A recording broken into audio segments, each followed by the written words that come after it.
like one of our good friends, Trudy, always says, it's not so much your weaknesses, it's more of your gaps. And how do you shorten those gaps by having other people help you and you help other people with their gaps, you know? Right. And a lot of that, identifying those gaps is really, really hard Yes, because it definitely. requires a brutal amount of honesty, and it can put you down kind of low Yep. if you actually face that stuff, and it can set you back and you don't get back up on the horse.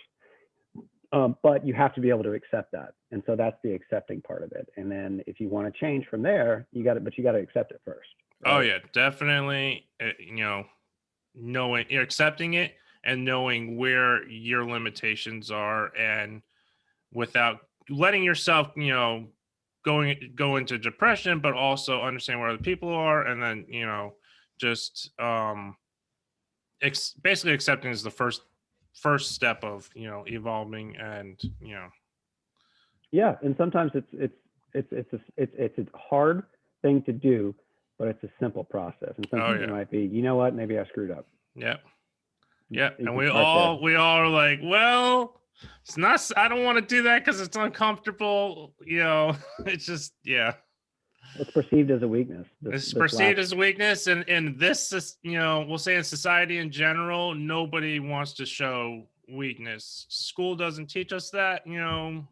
They just teach us to do A plus B equals C. There's no, gray area. And then in the business and leadership side, it's like the total opposite. It's like you need to show weakness and show, your team and whatnot, that you make mistakes, and forgive yourself, but forgive them, and then so that you build that trust together.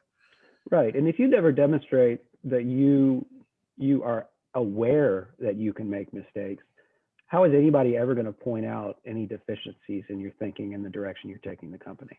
Oh They're going to yeah. be reluctant to do it because the feedback they're going to get is this guy never says he's wrong. This guy Nope. never says he's sorry, so I'm not going to tell him. Do you tell him? Exactly. No, no. And then the things just keep getting bigger and bigger till you start having bigger problems. Then people start quitting because they're like, well, I don't want to work for somebody like this. So in the long run it hurts you. In the short run you might get a little gain, but yeah, in the long run it Right, definitely hurts you.